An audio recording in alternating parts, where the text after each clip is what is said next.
नमस्तेस्तु महामाये श्रीपीठे सुरपूजिते शङ्खचक्रगदाहस्ते महालक्ष्मी नमोऽस्तुते। नमस्ते गरुडारूढे कोलासुरभयङ्करी सर्वपापहरे देवी महालक्ष्मी नमोऽस्तुते। सर्वज्ञे सर्ववरदे सर्वदुष्टभयङ्करी सर्वदुःखहरे देवी महालक्ष्मी नमोऽस्तुते।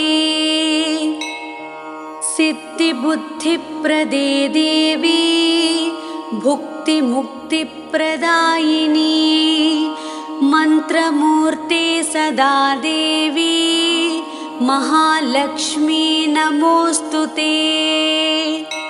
आद्यन्तरहिते देवी आदिशक्ति महेश्वरी योगज्ञे योगसम्भूते महालक्ष्मी नमोऽस्तुते। स्थूलसूक्ष्ममहारौद्रे महाशक्ति महोदरे महापापहरे देवी महालक्ष्मी नमोऽस्तुते।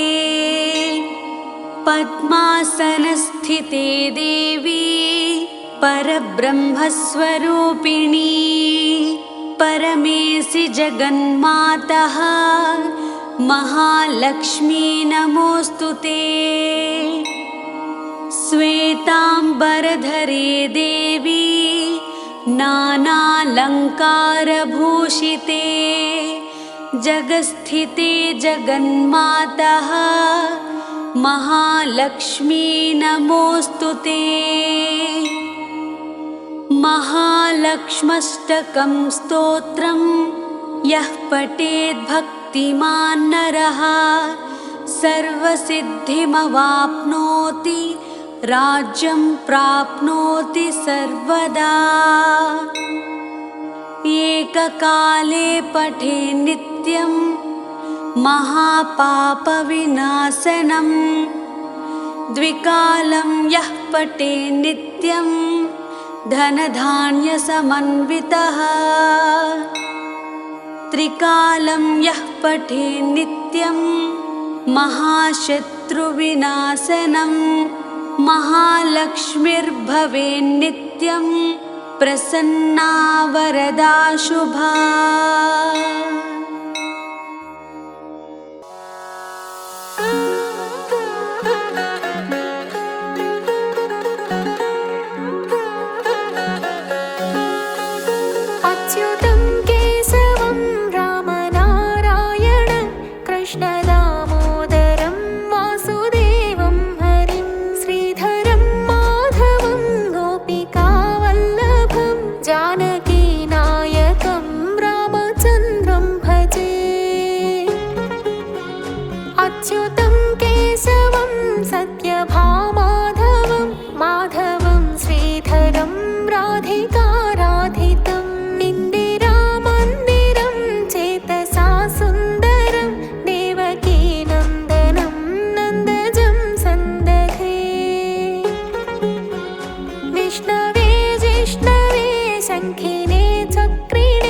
रुक्मिणी रागिणे जानकी जानये वल्लवी वल्लभ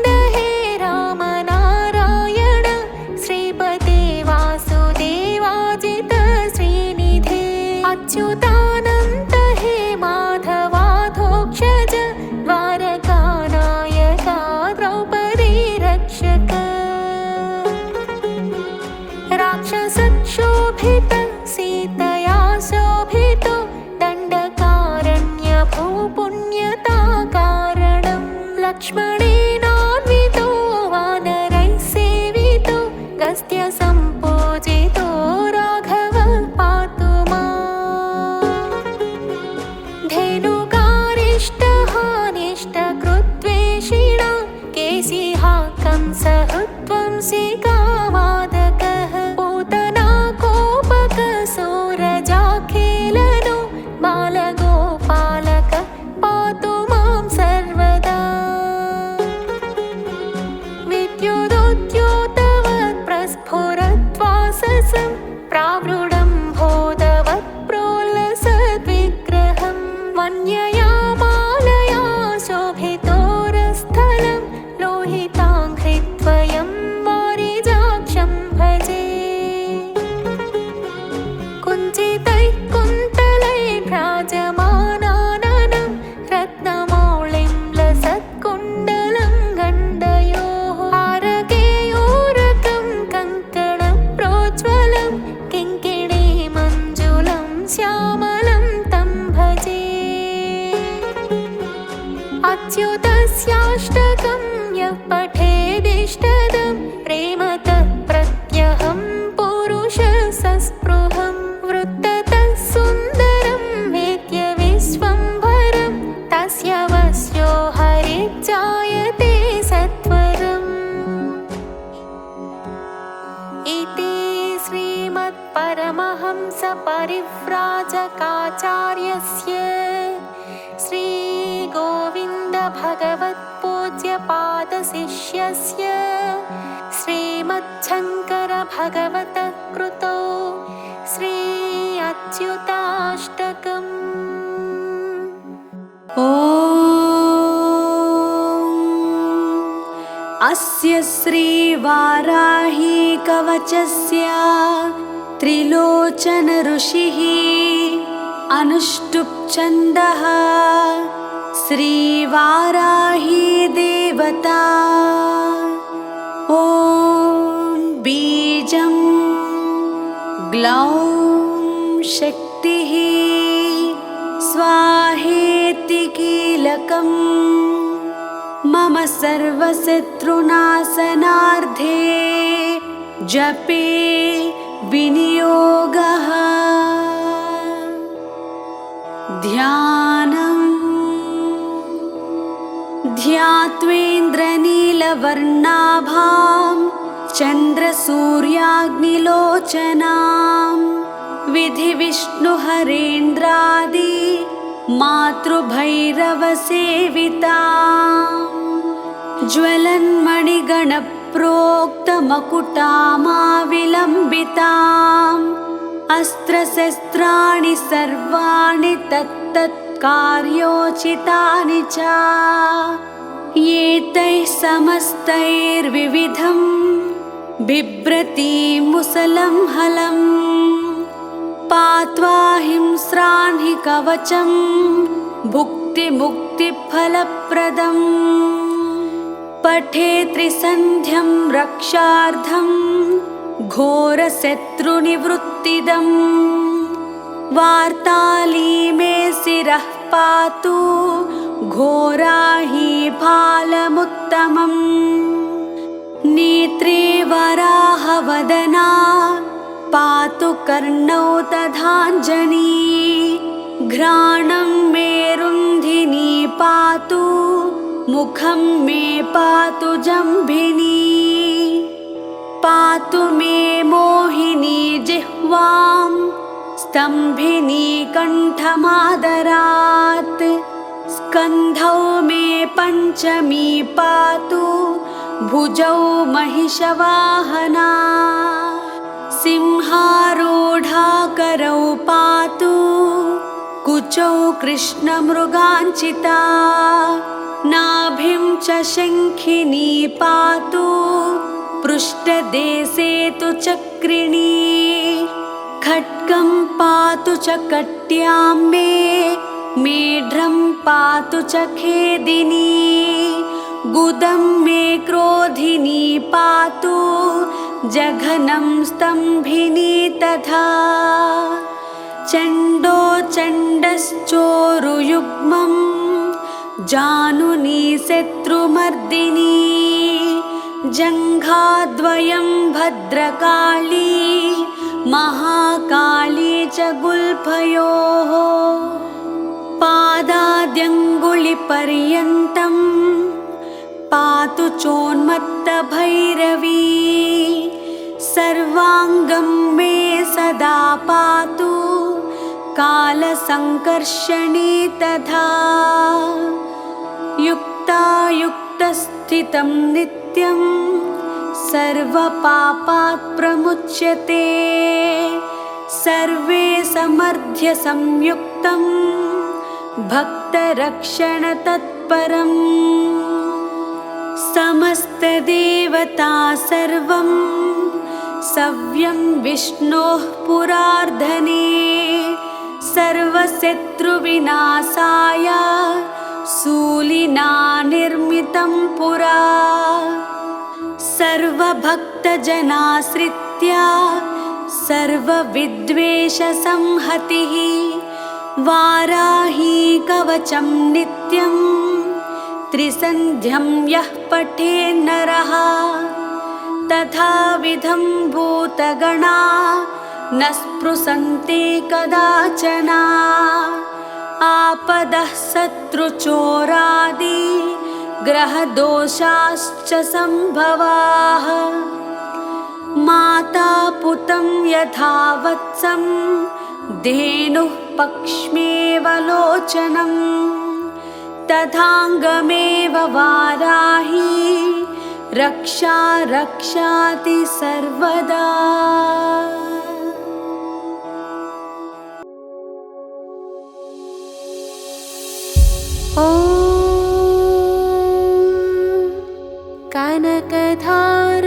कनकधारास्तोत्रम् अङ्गं हरेः पुलकभूषणमाश्रयन्ते भृङ्गाङ्गनेव मुकुलाभरणं तमालम् अङ्गीकृताखिल विभूतिरपाङ्गलीला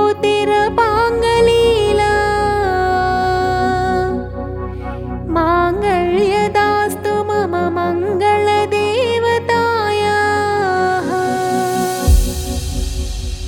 मुग्धा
सृष्टिस्थितिप्रलयकेलिषु संस्थितायै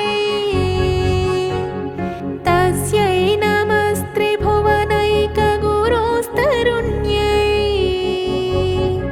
श्रुत्यै नमोऽस्तु शुभकर्मफलप्रसूत्यै रत्यै नमोऽस्तु रमणीयगुणार्णवायै शक्त्यै नमोऽस्तु शतपत्रनिकेतनायै पुष्ट्यै नमोऽस्तु पुरुषोत्तमवल्लभायै नमोऽस्तु नाळीकनिभाननायै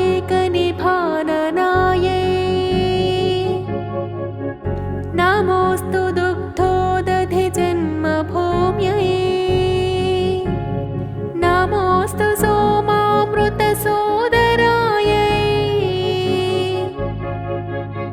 नमोऽस्तु नारायणवल्लभायै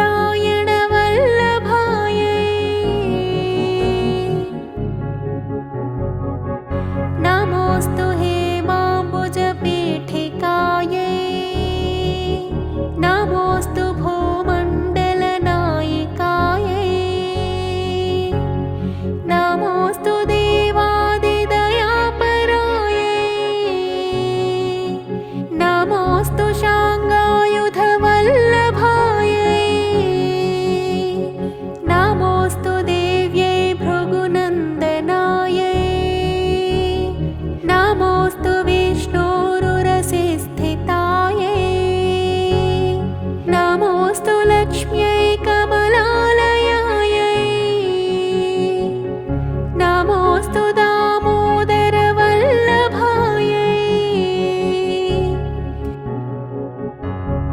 नमोऽस्तु कात्यै कमलेक्षणायै नमोऽस्तु भूत्यै भुवनप्रसूत्यै नमोऽस्तु देवादिभिरर्चितायै नमोऽस्तु नन्दात्मजवल्लभायै सम्पत्कराणि सकलेन्द्रियनन्दनानि साम्राज्यदानविभवानि सरोरुहाक्षी त्वद्वन्दनानि दुरितोद्धरणोद्यतानि मामेव मातरनिशं कलयन्तु नान्ये यत्कटाक्षसमुपासनाविधिः सेवकस्य सकलार्थसम्पदः सन्तनोति वचनाङ्गमानसैः त्वां मुरारिहृदयेश्वरीं भजे सरसिजनिलये सरोजहस्ते धवलतमां सुखगन्धमाल्यशोभे भगवति हरिवल्लभे मनोज्ञे त्रिभुवनभूतिकरे प्रसीद मह्यम् दिग्हस्तिभिः कनककुम्भमुखावसृष्ट स्वर्वाहिनी विमलचारुजलप्लुताङ्गी प्रातर्नमामि जगतां जननीमशेष लोकाधिनाथ गृहिणीममृताब्धिपुत्री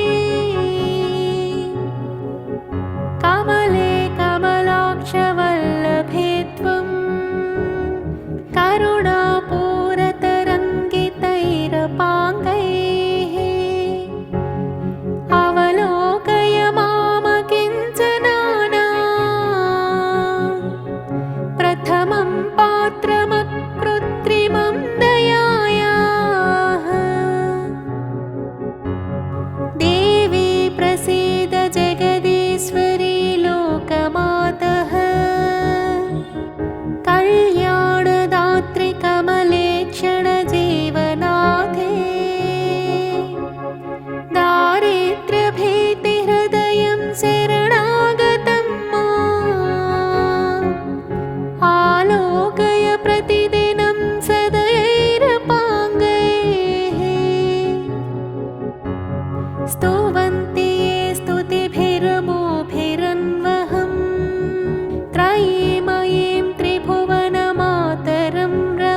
कृपया पार्वती प्राह शङ्करं करुणाकरम्।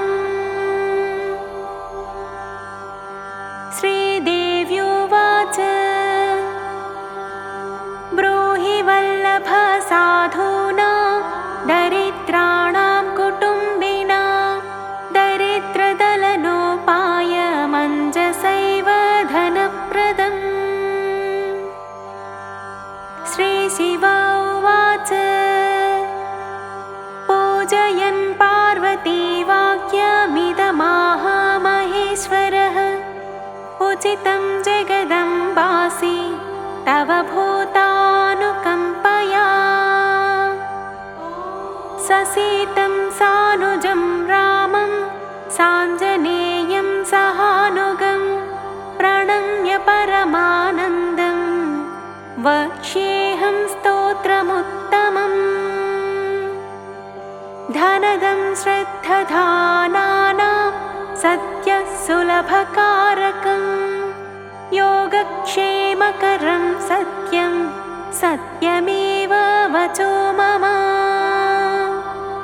पठन्तः पाठयन्तोऽपि ब्राह्मणैरास्तिकोत्तमैः धनलाभो भवेदासु नाशमेति दरिद्रता।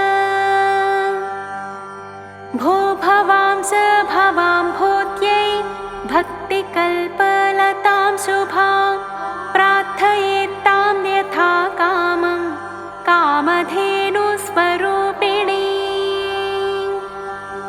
धनदे धनदे देवी दानशीले दयाकरे त्वं प्रसीद महेशानि युदर्थं प्रार्थयाम्यहम्।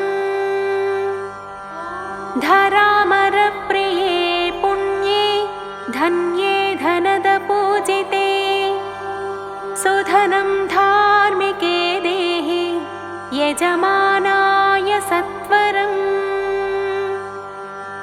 रम्ये रुद्रप्रिये रूपे रामरूपे रतिप्रिये शिखे सखमनोमूर्ते प्रसीद प्रणते मयि। आरक्तचरणाम्भोजे सिद्धिसर्वार्थदायिके दिव्याम्बरधरे दिव्ये दिव्यमाल्यानुशोभिते।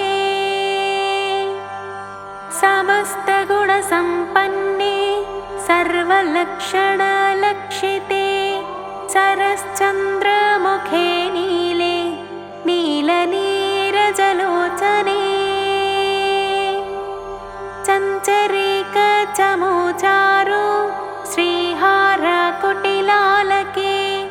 मत्ते भगवते मातः कलकण्ठरवामृते। हासावलोकनैर्दिव्यै भक्तचिन्तापहारिके रूपलावण्यतारुण्य कारुण्यगुणभाजने। क्वणत्कङ्कणमञ्जीरे लसल्लीलाकराम्बुजे रुद्रप्रकाशिते तत्त्वे धर्माधारे धरालये। प्रयच्छ यजमानाय धनं धर्मैकसाधनं मातस्त्वं मे विलम्बेन दिशस्व जगदम्बिके। कृपया करुणागारे प्रार्थितं कुरु मे शुभे वसुधे वसुधारूपे वसुवासववन्दिते। धनदे यजमानाय वरदे वरदा भव ब्रह्मण्ये ब्राह्मणै पूज्ये पार्वती शिवशङ्करे। स्तोत्रं दरिद्रताव्याधि शमनं सुधनप्रदं श्रीकरे शङ्करे श्रीदे प्रसीद मयि किङ्करे। पार्वतीश प्रसादे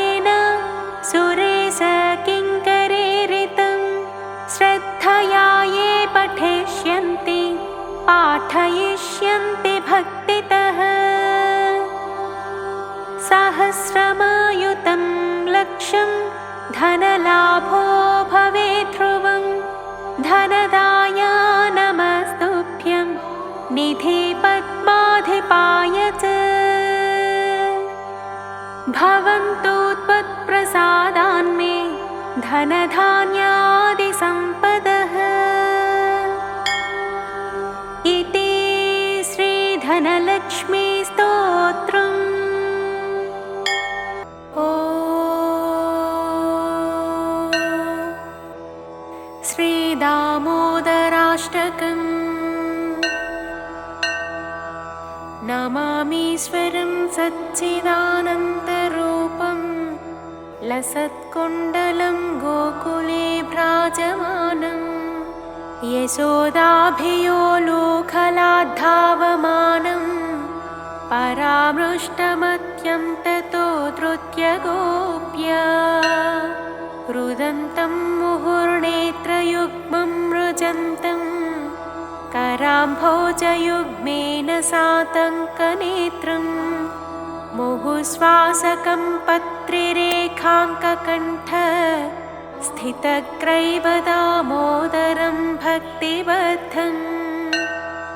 इति दृक्स्वलीलाभिरानन्दकुण्डे स्वघोषं निमज्जन्तमाख्यापयन्तम् तदीयेषिताग्नेषु भक्तैर्चितत्वं पुनः प्रेमतस्तं सतावृत्तिवन्दे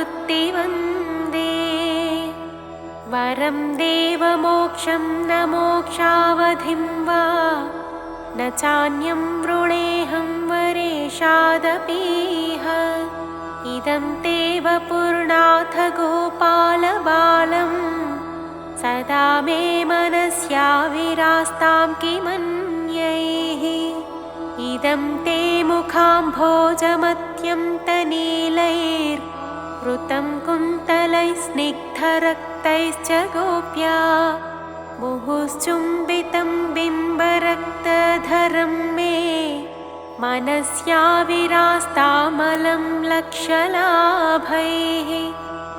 नमो देवदामोदरानन्तविष्णो प्रसीद प्रभो दुःखजालाब्धिमग्नं कृपादृष्टिवृष्ट्यातिदीनं बतानु गृहाणे समामज्ञमेध्यक्षिदृश्यः कुबेरात्मजौ बद्धमूर्त्यैव यद्वत् त्वयामोचितौ भक्तिभाजौ कृतौ च तथा प्रेमभक्तिं स्वकं मे प्रयच्छ न मोक्षे ग्रहो मेऽस्ति दामोदरेह। नमस्तेऽस्तु दाम्ने स्फुरद्दीप्तिधाम्ने त्वदीयोदरायाथ विश्वस्य धाम्ने नमो राधिकायै त्वदीयप्रियायै नमो नन्तलीलाय देवाय तुभ्यम्। इति श्रीमद्पद्मपुराणे श्रीदामोदराष्टाकं सम्पूर्णम्।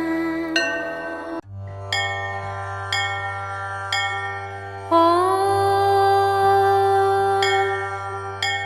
श्रीतुलसी अष्टोत्तरशतनामावलिः। ॐ तुलस्यै नमः। ॐ पावन्यै नमः। ॐ पूज्यायै नमः। ॐ वृन्दावननिवास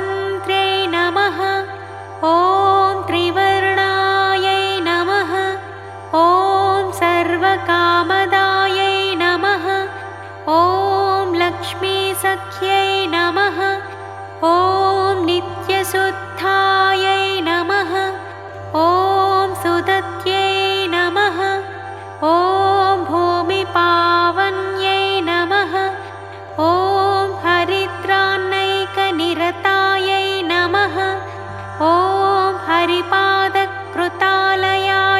नमः ॐ पवित्ररूपिण्यै नमः ॐ धन्यायै नमः ॐ सुगन्धिन्यै नमः ॐ अमृतोद्भवायै नमः ॐ स्वरूपारोग्यदायै नमः ॐ तुष्टायै नमः ॐ शक्तित्रितयरूपिण्यै नमः ॐ देव्यै नमः ॐ देवर्षि संस्तुत्यायै नमः ॐ कान्तायै नमः ॐ विष्णुमनप्रियायै नमः ॐ भूतवेतालभेदिज्ञै नमः ॐ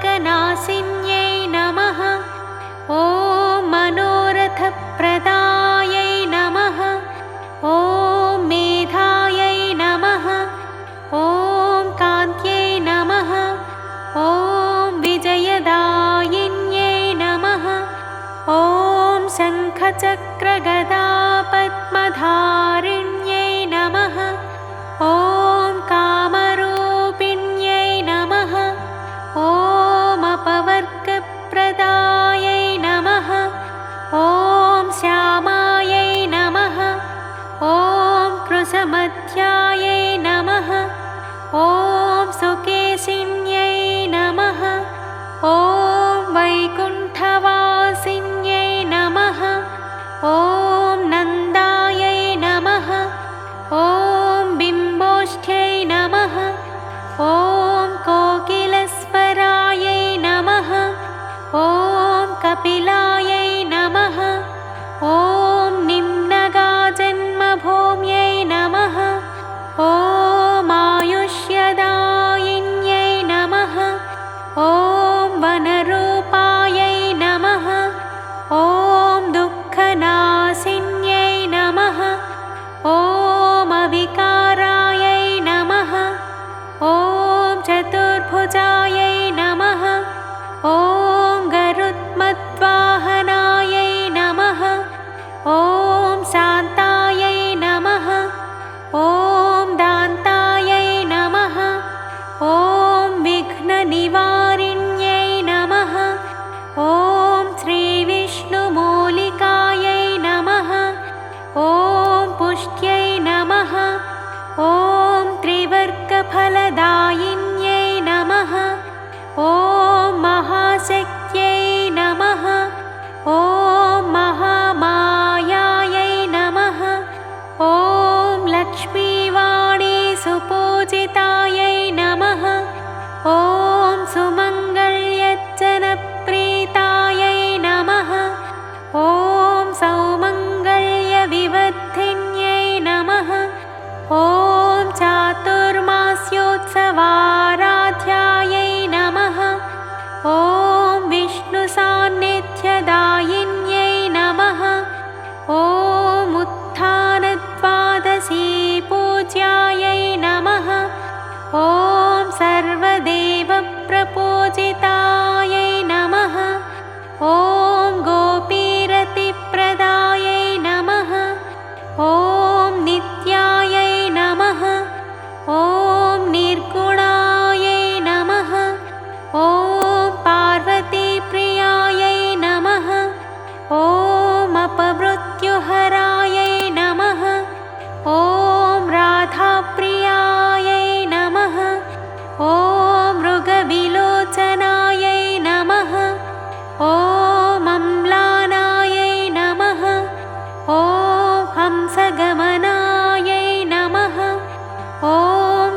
सर्वसिद्धिदायै नमः।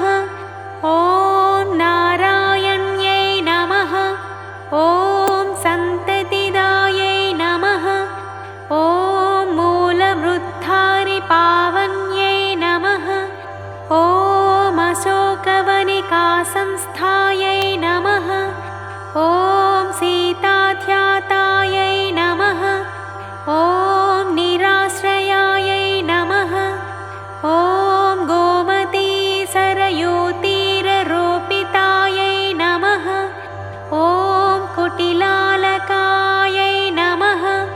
ॐ अपात्रभक्ष्यपापघ्नै नमः। ॐ दानतोयविशुद्धिदायै नमः। ॐ श्रुतिधारणसुप्रीतायै नमः। ॐ शुभायै नमः। ॐ सर्वेष्टदायिन्यै नमः।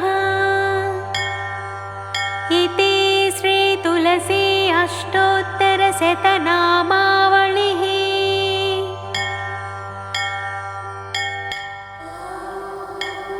श्रीलक्ष्मीस्तोत्रम् अगस्त्यकृतम्। जय पद्मफलासाक्षी जय त्वं श्रीपतिप्रिये। जय मातर्महालक्ष्मी संसारार्णवतारिणी।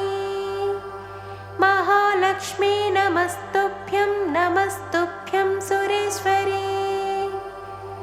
हरिप्रिये नमस्तुभ्यं नमस्तुभ्यं दयानिधे। पद्मालये नमस्तुभ्यं नमस्तुभ्यं च सर्वदे। सर्वभूतहितार्थाय वसुवृष्टिं सदा कुरु। जगन्मातर्नमस्तुभ्यं नमस्तुभ्यं दयानिधे।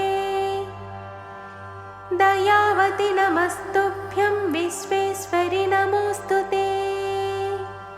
नमः क्षीरार्णवसुते नमस्त्रैलोक्यधारिणी। वसुवृष्टे नमस्तुभ्यं रक्ष मां शरणागतम्। रक्ष त्वं देवदेवेशि देवदेवस्य वल्लभे।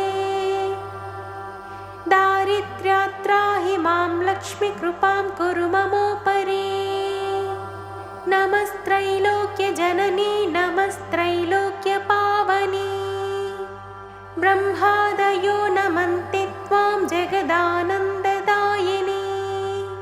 विष्णुप्रिये नमस्तुभ्यं नमस्तुभ्यं जगद्धिते।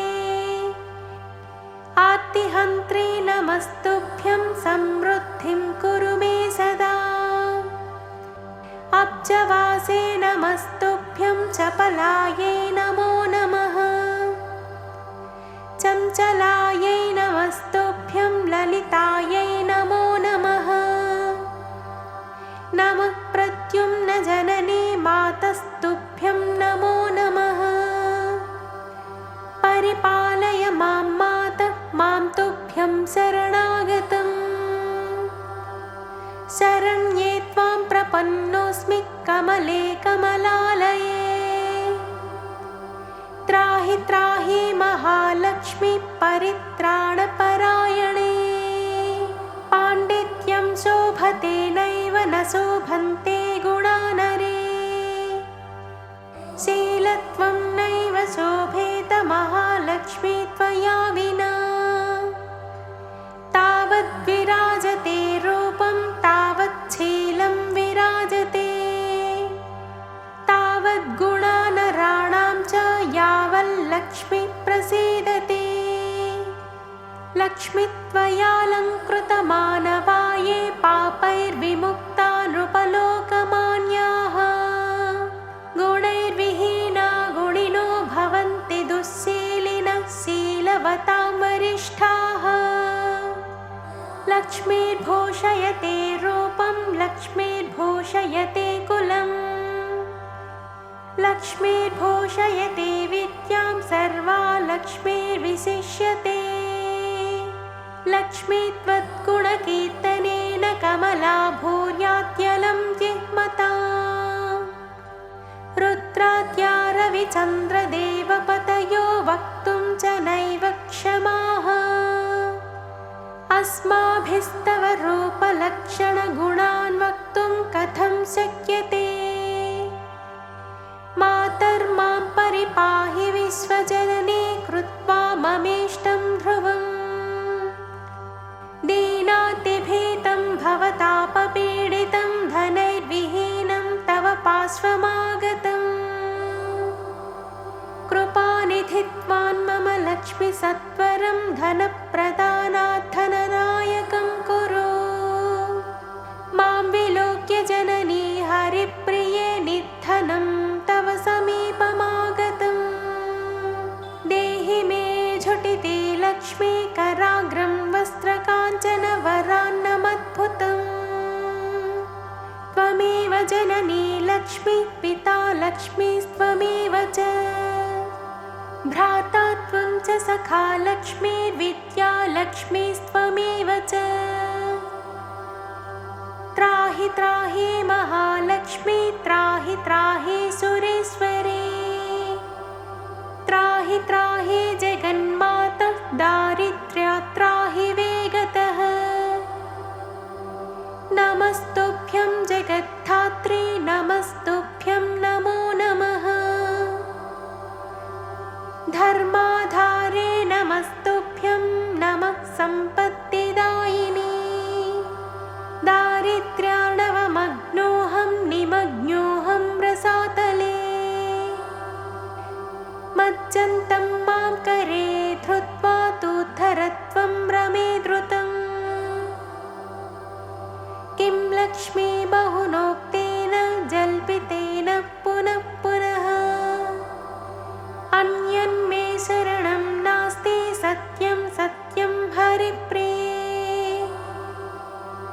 एतत् श्रुत्वागस्त्यवाक्यं हृष्यमाणा हरिप्रिया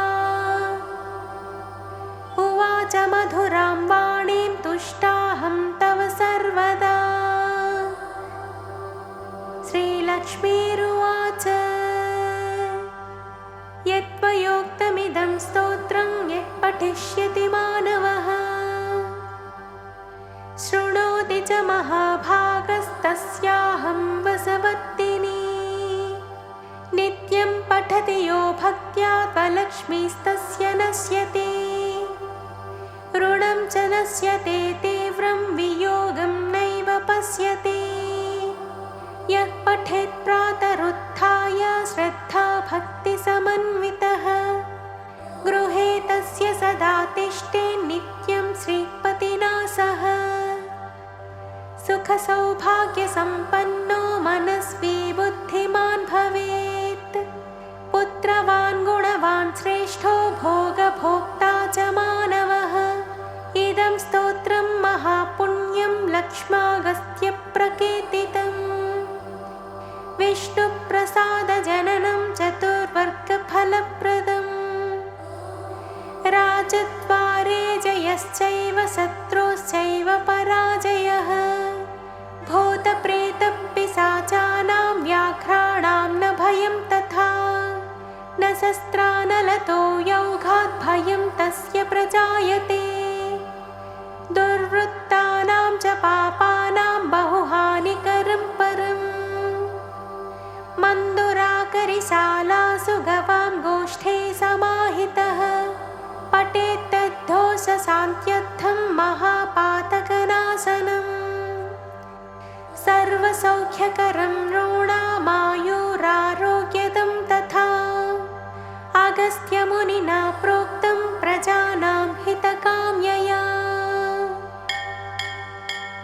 इति अगस्त्यविरचितं श्रीलक्ष्मीस्तोत्रम् वसुदेवसुतं देवं कंसचाणूरमर्दनं देवकी परमानन्दं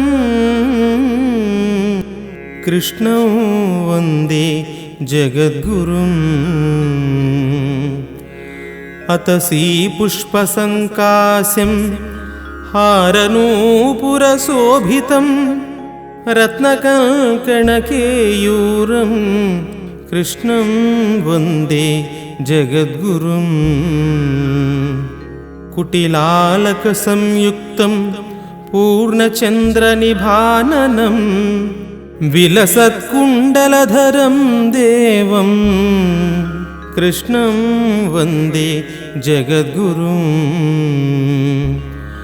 मन्दारगन्धसंयुक्तं चारुहासं चतुर्भुजं बर्हिपिञ्चावचूडाङ्गं कृष्णं वन्दे जगद्गुरुम्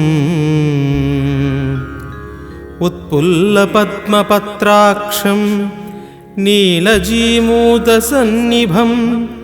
यादवानां शिरोरत्नं कृष्णं वन्दे जगद्गुरुम् रुक्मिणीकेलिसंयुक्तं पीताम्बरसुशोभितम् अवाप्ततुलसीगन्धं कृष्णं वन्दे जगद्गुरुम् गोपिकानां कुचद्वन्द्व कुङ्कुमाङ्कितवक्षसं श्रीनिकेतं महेश्वासं कृष्णं वन्दे जगद्गुरुम् श्रीवत्साङ्कं महोरस्कं वनमालाविराजितं शङ्खचक्रधरं देवं कृष्णं वन्दे जगद्गुरुम् कृष्णाष्टकमिदं पुण्यं प्रातरुत्थाय यः पठेत् कोटिजन्मकृतं पापं स्मरणेन विनश्यति स्मरणेन विनश्यति स्मरणेन विनश्यति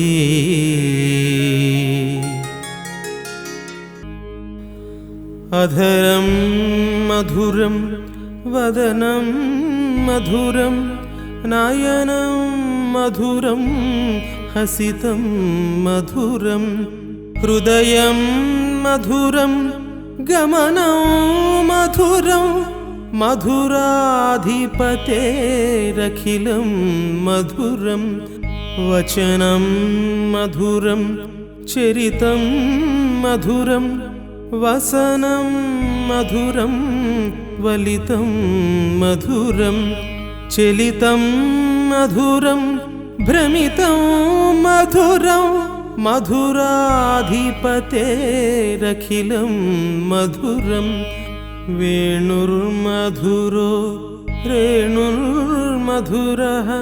पाणिर्मधुरः पादौ मधुरौ नृत्यं मधुरं सख्यं मधुरं मधुराधिपतेरखिलं मधुरं गीतं मधुरं पीतं मधुरं भुक्तं मधुरं सुप्तं मधुरं रूपं मधुरं तिलकं मधुरं मधुराधिपतेरखिलं मधुरं कारणं मधुरं तरणं मधुरं हारणं मधुरं स्मरणं मधुरं वमितं मधुरं शमितं मधुरं मधुराधिपतेरखिलं